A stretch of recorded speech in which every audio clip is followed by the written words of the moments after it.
Strange, mysterious cases from as recently as the past decade are recent enough to give us hope that new evidence may emerge that could see these cases being solved. But for now, it seems they may become historic unsolved mysteries. Number 5. Logan Schneidelman was 19 years old when he went missing under strange circumstances in May of 2016. Logan was going through a lot of change in his life around the time that he vanished. He'd been a hardworking student and was set to attend Eastern Washington University, only to switch to Washington State at the last minute. He cut himself off from his friends from school and struggled at university. He dropped out after a year and moved in with his grandmother, who had been his primary caregiver growing up. He got 2 jobs and looked to be getting his life back on track when he vanished. May 19, 2016 had started strangely. He told his grandmother he'd had an epiphany. He didn't go into any details, and he didn't have long before he had to leave for work, but agreed to speak with his grandmother about it more when he returned home that evening. Logan's grandmother remembers Logan seeming anxious during their last conversation, and not like himself. He didn't return home that evening either. At first, his grandmother thought that he may have gone to visit family, but when he still hadn't returned the following day, she tried to report him missing. However, the county police department was closed for the weekend. It wasn't until May 23rd that Logan was reported missing. Police had already found Logan's car at this point. On May 20th, the day his grandmother tried to first report him missing, police received a number of calls about a black Chrysler drifting across lanes on Interstate 5 between Tumwater, where Logan lived, and Maytown. Those who reported it said it seemed like no one was behind the wheel of the car, but one witness reported seeing a man jump out of the passenger side after the car had hit the Central Reserve. The car was Logan's, but the man wasn't him. The man was described as white with reddish-brown hair. Logan was black.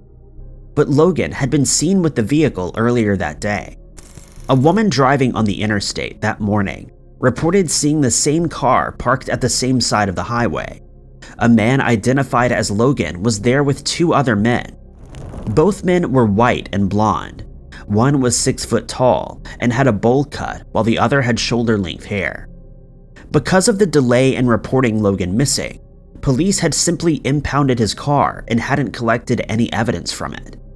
After the report was made, a search of the area near where Logan's car was found was conducted, but turned up no clues. So far, what happened to the missing man that day remains an unsolved mystery. Number 4. In just 3 minutes, a group of armed men got away with one of the biggest gold heists of all time from a Brazilian airport in 2019. This particular airport in Brazil was the busiest airport in South America, and one of the busiest in the world.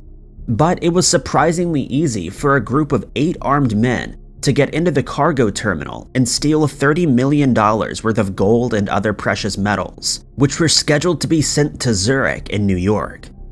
It was July 25th, 2019, when the men drove in 2 black trucks designed to resemble those driven by police. They all wore face coverings and took 2 airport staff hostages while demanding that the cargo was loaded into the trucks. It took just a few minutes for the airport workers to do as they had been instructed, and approximately 750 kilograms of cargo was loaded into the trucks. The 2 hostages were let go without incident, and the criminals drove off. Police found the 2 trucks discarded in a nearby neighborhood, but they provided no clues as to who may have been responsible for the crime. Straight away, it was clear to police that the criminals had insider knowledge, but whether this was due to it being an inside job or something else was less obvious. Then it emerged that at least some of the information had come from a dispatcher. The night before the heist, the dispatcher and his family had been held hostage as one of the criminals demanded information, which the dispatcher gave. They too were left unharmed after the ordeal. However, this may not have been the only insider information they had. Months after learning about the dispatcher, police reported that they still believed it was possible the crime had been an inside job. At one point, 3 logistics workers from the airport were arrested in connection to the case, but nobody else involved in the case has ever been caught. Despite CCTV evidence of the case, who committed the crime and where they are now remains an unsolved mystery. Number 3. A proper pronunciation for this entry couldn't be found, so bear with me and I'll just do my best. The disappearance of the Namsed Bangzad is a strange mystery that is yet to be explained. This was a cargo ship and oil tanker that disappeared on what should have been a voyage of just a few days at the end of 2018. But the tanker never made it to the dock, and no sign of it has ever been found. The 1,950-ton ship was transporting 1 million liters of crude palm oil in Indonesia. She left port on December 27th with 11 crew members and the captain on board. At first, they sailed on its pre-planned route and communications with those on board continued as usual.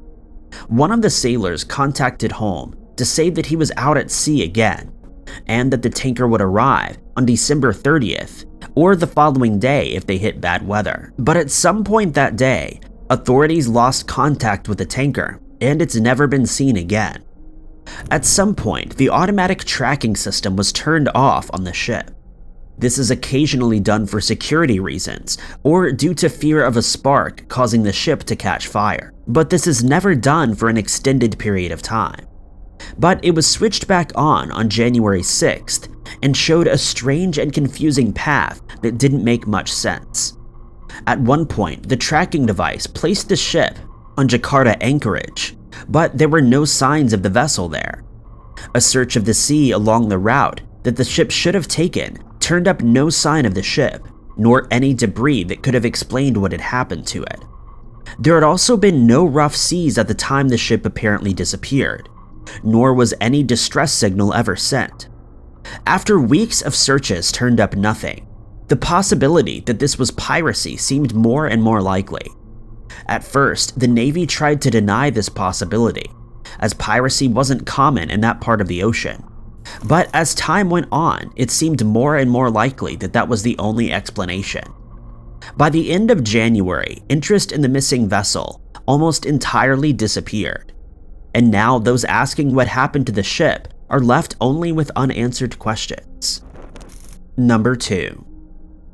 On December 13th, 2017, someone took the life of Canada's 12th richest person and his wife.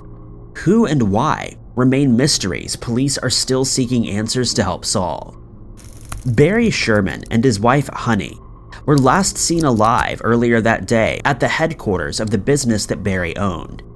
He'd made his money as the owner of a generic pharmaceuticals company, and both he and Honey were known for giving money to various charities and good causes. On the day of the attack, they were discussing design changes to the house they were building. They returned home later that night, and Barry sent some emails to members of his staff. This wasn't anything out of the ordinary, but usually phone calls accompanied emails. Barry was an insomniac and didn't believe in sticking to a 9-to-5 schedule, but nobody received any calls from Barry that evening. The following day, there was still no communication from Barry, but nobody thought this was out of the ordinary. It wasn't until December 15th that the elderly couple's bodies were found. An estate agent was doing a viewing of the couple's home when they came across the bodies on the deck of their indoor pool. Both were fully clothed, and there was evidence that this was no accident. At first, police thought that one of the Shermans was responsible, something that angered their children, but further examination showed a third party was responsible for the crime. What followed was an extensive investigation, with about 250 people interviewed and 41 warrants for various pieces of information obtained. Police at one point said they had a theory for what happened, but didn't share what that theory was. In late 2021, home surveillance footage from near the couple's home was released to the public.